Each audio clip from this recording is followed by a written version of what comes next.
Guys welcome to crick chat with Venkatesh. మన IPL pre season team wise అనాలిసిస్లో most exciting young Indian talent ఉన్న Rajasthan Royals గురించి మాట్లాడు. ఈ pink city team players retention విషయంలో, తర్వాత సెలక్షన్ విషయంలో, ఆక్షన్ పర్ఫార్మెన్స్లో కొన్ని మిస్టేక్స్ చేసినట్టుగా అనిపిస్తుంది.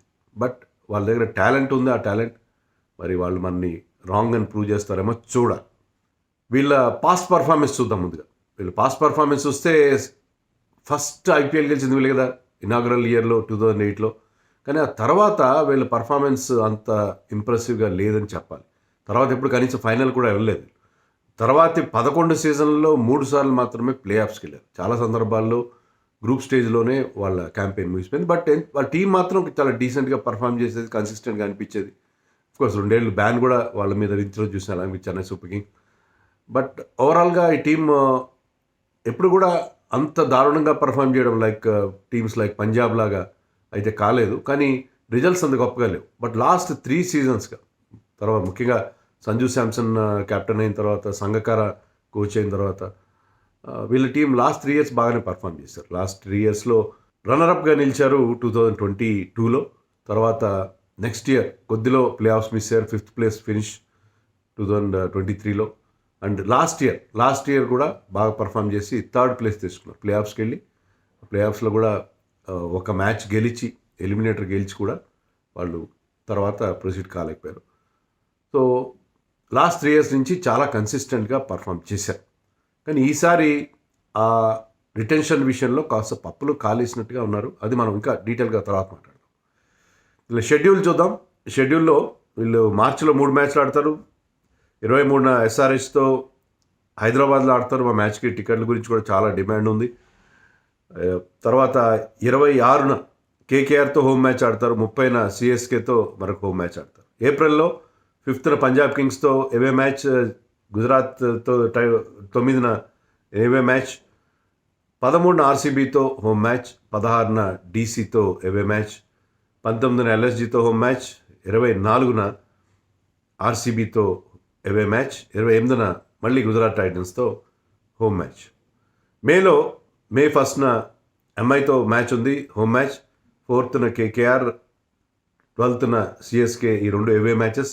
16న పంజాబ్ కింగ్స్తో మరొక హోమ్ మ్యాచ్. సో ఇది వీళ్ళ షెడ్యూల్. Next segment team composition. వీళ్ళ టీమ్ కాంపోజిషన్ చాలా విచిత్రంగా, విడ్డూరంగా ఉంది. ఎందుకంటే వీళ్ళు సెలెక్ట్ చేసింది 20 మంది ప్లేయర్స్ మాత్రమే. You could select 25 players. 25 maximum చేయాలి, 18 అనుకుంటా మినిమం చేయాలి. వీళ్ళు 20 మందిని మాత్రమే సెలెక్ట్ చేసుకున్నారు. ఆ 20 మందిలో కూడా అంటే ఆక్షన్లో వాళ్ళ దగ్గర ఎందుకంటే రిటెన్షన్స్ ఎక్కువనే కాబట్టి ఎక్కువ అమౌంట్ లేదు. జోఫ్రా ఆర్చర్ లాంటి ప్లేయర్కి 12.5 కోట్లైనా పెట్టారు. బట్ మీరు 20 మంది ప్లేయర్స్ని సెలెక్ట్ చేసినా కూడా దాంట్లో 9 మంది మాత్రమే మీకు బ్యాట్స్మెన్, మిగతా అందరూ బౌలర్స్. ఆ 9 మంది కీపర్స్తో కలిపి 9 మంది బ్యాట్స్మెన్ ఉన్నారు. ఆ 9 మందిలో మీరు ఇప్పుడున్న మనం 11s ఆ 12s చూస్తున్నాం. 12 కదా ఇప్పుడు. 12లో 8 మంది బ్యాట్స్మెన్ని మీరు ఆడించుకోవాలి, 8 బ్యాటర్స్ని ఆడించుకోవాలి. 8 బ్యాటర్స్లో మీకు అంటే ఒకరే ఎక్స్ట్రా ఉన్నారు బ్యాటర్. అలాంటి విచిత్రమైన కాంబినేషన్తో వెళ్తున్నారు ఈసారి ఆర్ఆర్. మీరు ఒకసారి ఆ టీమ్ షీట్ చూస్తే మీకు అర్థమవుతుంది. దీంట్లో pure batters Yashasvi Jaiswal, Shimron Hetmyer, Nitish Rana batting allrounder but still mostly అది బ్యాట్స్మెన్లో పెట్టాం మనం అతన్ని. శుభం దుబే మనకు తెలుసు కదా, విదర్భకు చెందిన బిగ్ హీటర్. లాస్ట్ టైం 2-3 మ్యాచ్లు ఆడాడు, పెద్దగా అవకాశం రాలేదు. బట్ ఆ బిగ్ హీటింగ్ ఎబిలిటీ ఉన్న ప్లేయర్ అతను, ఇంపాక్ట్ ప్లేయర్గా పనికొస్తాడు. అండ్ వైభవ్ సూర్యవంశీ గురించి మీకు చెప్పాలి కదా, 13 ఏళ్ళు కురాడు. ఇప్పటికే ఫస్ట్ క్లాస్ క్రికెట్ కూడా ఆడాడు, బాగానే పర్ఫామ్ చేశాడు. 13 ఏళ్ళ ఏజ్కే చాలా ఇంప్రెసివ్గా ఉన్నాడు. రికార్డ్ పుస్తకాలకు ఎక్కాడు. మరి ఏ స్టేజ్లో అతను ఆడిస్తారు, లేకపోతే ఇన్వెస్ట్మెంట్గా తీసుకున్నారా ఫ్యూచర్ కోసం, లేకపోతే ఏదో స్టేజ్లో అతను ఆడిస్తారా చూడాలి. So is an exciting young talent. వీళ్ళ wicket keepers of course captain Sanju శాంసన్తో పాటు ధ్రువ్ జురెల్ని కూడా రిటైన్ చేసుకున్నారు. చాలా పెద్ద అమౌంట్ రిటైన్ చేసుకున్నారు ధ్రువ్ జురెల్ని కూడా. అండ్ కునాల్ సింగ్ రాథోడ్ అని ఒక యంగ్ వికెట్ కీపర్, ఇతను కూడా వాళ్ళు తీసుకున్నారు. ఇక వీళ్ళ allrounders Riyan Parag is actually batting allrounder. And Wanindu Hasaranga, Sri Lanka చెందిన Wanindu Hasaranga is a bowling allrounder. వీళ్ళ స్పిన్ బౌలర్స్ మహేష్ తీక్షణ, కుమార్ కార్తికేయ డొమెస్టిక్లో బాగా పర్ఫామ్ చేశాడు. గతంలో ముంబై ఇండియన్స్ కూడా ఆడాడు కుమార్ కార్తికేయ. వీళ్ళిద్దరూ వీళ్ళ ఫ్రంట్ లైన్ స్పిన్నర్స్. వీళ్ళ ఫాస్ట్ బౌలర్స్ చాలామంది ఉన్నారు. జోఫ్రా ఆర్చర్ కోర్స్, తర్వాత సందీప్ శర్మని కూడా వీళ్ళు అన్క్యాప్ ప్లేయర్గా 4 కోట్లుగా రిటైన్ చేసుకోగలిగారు, ఎందుకంటే చాలా కాలం క్రితం అతను ఇండియాకి ఆడాడు కాబట్టి. తుషార్ దేశ్పాండే లాస్ట్ ఇయర్ చెన్నైకి చాలా బాగా పర్ఫామ్ చేసిన పేస్ బౌలర్. తర్వాత ఫజల్ హక్ ఫరూకీ గతంలో ఎస్ఆర్హెచ్కి ఆడిన Fazal Haq Farooqi is a very good choice అని చెప్పాలి. అశోక్ శర్మ అనే ఒక యంగ్ పేసర్ కూడా వీళ్ళు తీసుకున్నారు.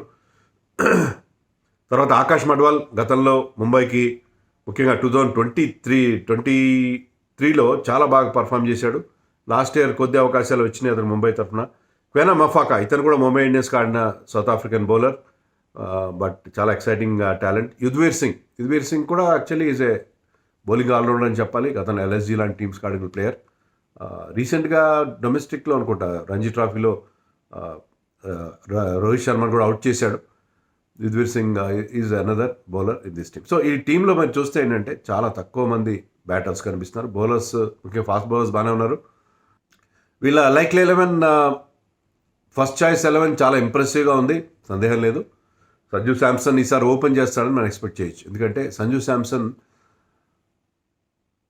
ఇండియా కూడా ఓపెన్ చేస్తున్నాడు, ఇండియా కూడా బాగా పర్ఫామ్ చేశాడు.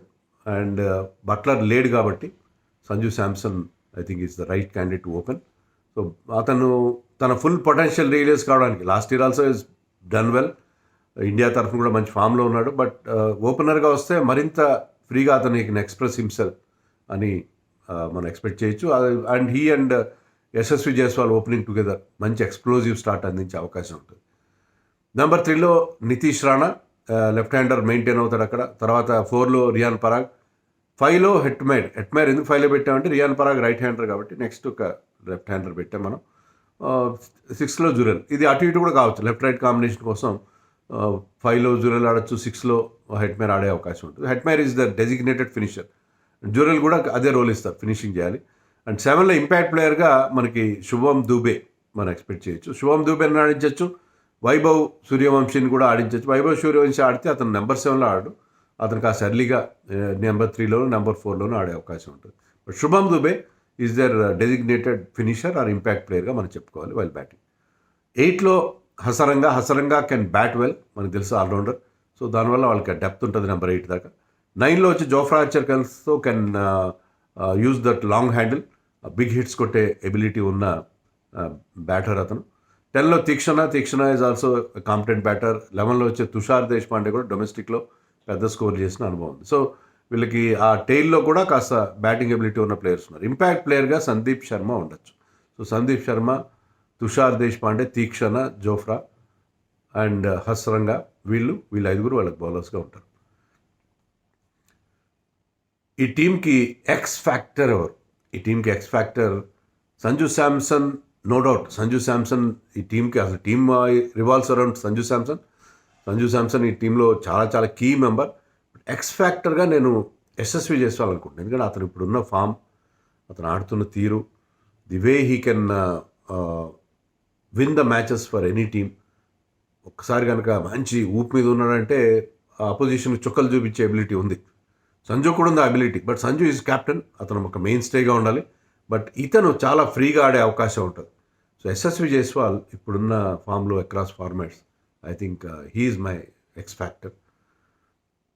ఇక ఈ టీంకి స్ట్రెంగ్త్స్ ఏంటి, వీక్నెస్ ఏంటి చూద్దాం.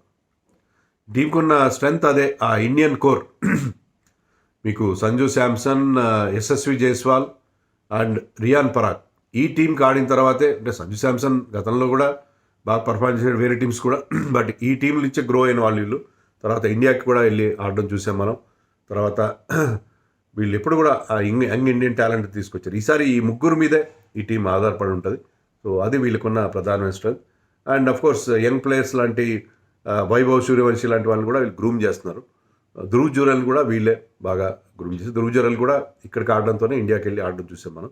So young Indian talent nurture చేయడంలో వీళ్ళు లైక్ ముంబై ఇండియన్స్ వీళ్ళు ఎప్పుడు కూడా ముందుంటారు. అదిగాక వీళ్ళ టాప్ 5 ఆర్ టాప్ 6లో మీకు 5 ఇండియన్సే కనిపిస్తున్నారు. సో వీళ్ళ entire batting lineup is almost Indian batting lineup except హెట్మ్యాన్.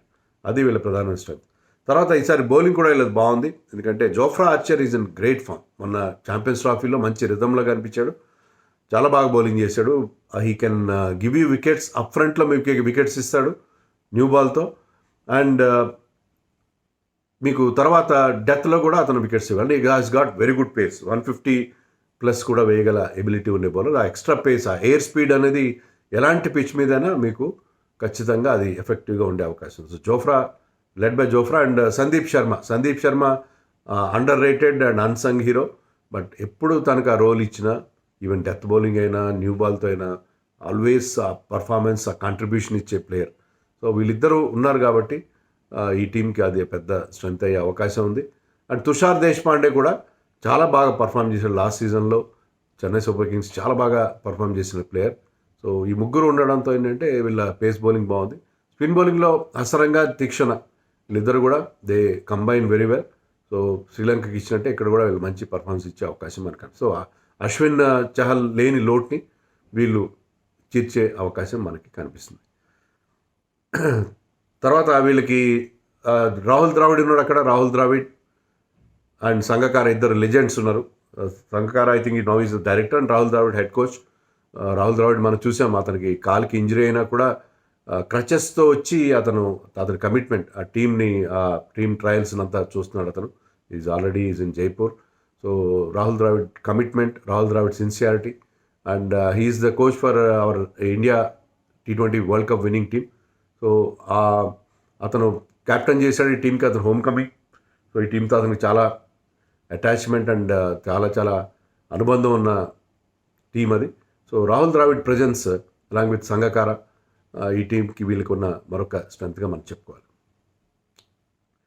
ఇక ఈ టీంకున్న వీక్నెసెస్ చూస్తే మీకు మెయిన్గా ఏంటంటే వీళ్ళు బట్లర్ను వదిలేసుకున్నారు, ట్రెంట్ బోల్ట్ను వదిలేసుకున్నారు, Yuzi Chahal highest wicket taker in IPL history, Ashwin ఇలాంటి, అంటే అశ్విన్ చహల్ పర్ఫార్మెన్స్, ఆ స్పిన్ ట్విన్స్ పర్ఫార్మెన్స్ చాలా ఉపయోగపడింది. బట్లర్ కూడా always did well for them. Trent Boult ఎప్పుడు కూడా ఆ న్యూ బాల్తో వికెట్స్ ఇవ్వడం. సో వాళ్ళని వదిలేసి of course Dhruv Jurel is a young talent. But Dhruv Jurel మీరు బైబ్యాక్ తక్కువ అమౌంట్ చేసుకుని ఉండొచ్చు. అంత ఎక్కువ అమౌంట్ పలుకుతాడని అనుకోను. ధ్రువ్ జురెల్ని, హెట్మైర్ని రిటైన్ చేసుకోవడం. హెట్మైర్ కూడా బైబ్యాక్ చేసుకోవచ్చు, అంత ఎక్కువ అమౌంట్ ఏం పలకడు. అందులో మెగా ఆక్షన్లో ప్లేయర్స్కి అంత పెద్ద అమౌంట్స్ వెళ్ళవు. అలా కాకుండా వాళ్ళు డెఫినెట్గా మిస్టేక్ చేశారు ట్రెంట్ బోల్ట్ కానీ, చాహల్ కానీ, బట్లర్ కానీ అనిపించింది. అలాగే ఆక్షన్లో కూడా సెలక్షన్స్ చాలా విచిత్రంగా ఉన్నాయి. చెప్పినట్టుగా 20 మంది ప్లేయర్స్ తీసుకున్నారు. దీనివల్ల ఏమైందంటే బ్యాకప్స్ లేకుండా పోయింది. ఎవరికైనా ఇంజరీ అయితే ఏంటి పరిస్థితి? కీ ప్లేయర్కి ఇంజరీ అయితే వీళ్ళ దగ్గర అసలు ఎలాంటి బ్యాకప్స్ లేవు. ఎలాంటి బ్యాకప్స్ లేని పరిస్థితి మనకు కనిపించింది. సో నేను ఆల్రెడీ చెప్పినట్టుగా 9 మంది బ్యాటర్స్ నుంచి 8ని పికప్ చేయాలి. అది చాలా విచిత్రమైన. సార్ పోనీ 7ని పికప్ చేయాలి. 7 పికప్ చేయడానికి అక్కడ మీకు 8 ఉన్నారు. యాక్చువల్గా నెంబర్ తప్పు చెప్పాను నేను. 8 బ్యాటర్స్ ఉన్నారు. 8లో 7ని వీళ్ళు దాంట్లో వచ్చి పికప్ చేయాలి. 7ని పికప్ చేయడానికి చాలా కష్టమైన పరిస్థితి అక్కడ మనకు కనిపిస్తుంది. తర్వాత వీళ్ళు పికప్ చేసిన bowlers Jofra Archer and Hasaranga are very good world class performance ఇద్దరు కూడా. కానీ ఇద్దరు కూడా ఇంజరీ ప్రోన్. చాలా సందర్భాల్లో వాళ్ళు ఇంజరీస్కి గురవడం అనేది మనం చూసాం గతంలో. సో జోఫ్రా ఆర్చర్ మీద ఎప్పుడు ఆ క్వశ్చన్ మార్క్ ఉంటూనే ఉంటుంది. ఫుల్ సీజన్ ఆడగలుగుతాడా అనేది, లేకపోతే ఇంగ్లాండ్ వాళ్ళు వెనక్కి పిలుస్తారా? ఇంగ్లీష్ ప్లేయర్స్తో వీళ్ళు గతంలో కూడా ఇబ్బంది పడ్డారు. బట్లర్ని వాళ్ళు క్రూషియల్ టైంలో వెనక్కి పిలిచేసుకోవడం. సో అదే ప్రాబ్లం జోఫ్రాతో కూడా వస్తుంది. ఇంజరీ ప్రోన్ కూడా అతను. హసరంగా కూడా డిటో. సో వీళ్ళ 2 గుడ్ సెలక్షన్. బట్ అంత అమౌంట్ పెట్టారు కానీ వాళ్ళు ఎంతవరకు ఉంటారు.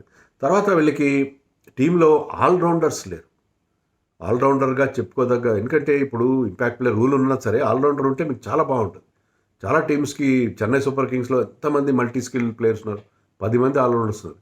ఇక్కడ ఉన్న ఇద్దరు చెప్పుకోదగ్గ ఆల్రౌండర్స్ ఎవరంటే రియాన్ పరాగ్. అతను డొమెస్టిక్లో మంచి బౌలింగ్ వేస్తాడు కానీ IPL ఎక్కువ బౌలింగ్ వేయలేదు. And of course Hasaranga is he can bat well but not a very consistent player. కానీ ఒక్కసారి బ్రహ్మాండమైన బ్యాటింగ్ చేయగలడు. ఎబిలిటీ అయితే ఉంది అతనికి. సో వీళ్ళకి ఆల్రౌండర్ లేకపోవడం, అది కూడా ఒక లోపం. దానివల్ల ఏంటంటే వీళ్ళకి సిక్స్త్ బౌలింగ్ ఆప్షన్స్ కూడా ఓన్లీ రియాన్ పరాగ్ మీదే డిపెండ్ కావాలి వాళ్ళు. ఒకవేళ సిక్స్త్ బౌలింగ్ ఆప్షన్కి they have to depend on somebody like Riyan Parag. ఎందుకంటే వీళ్ళ దాంట్లో వికెట్ కీపర్స్ ఎక్కువ ఉన్నారు. జూరెల్, సంజు శాంసన్ లాంటి వాళ్ళు ఉన్నారు కాబట్టి. Nitish Rana also can bowl well. But అదే వీళ్ళకి ఛాయిసెస్ తక్కువ వాళ్ళకి. Sixth bowling option, proper sixth bowling option లేకపోవడం మరొక లోపంగా చెప్పుకోవాలి.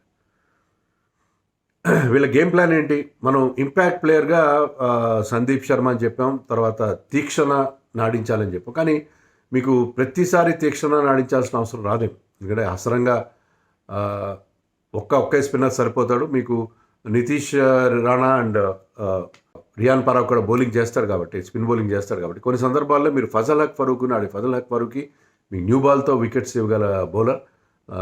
లెఫ్ట్ ఆర్మ్ వెరైటీ కూడా ఉంటుంది. సో ఫజల్ హక్ ఫరూక్ని కొన్ని సందర్భాల్లో ఆడించుకోవాలి. అలాగే వీళ్ళ టీంలో ఆకాష్ మడ్వాల్ కూడా ఉన్నాడు.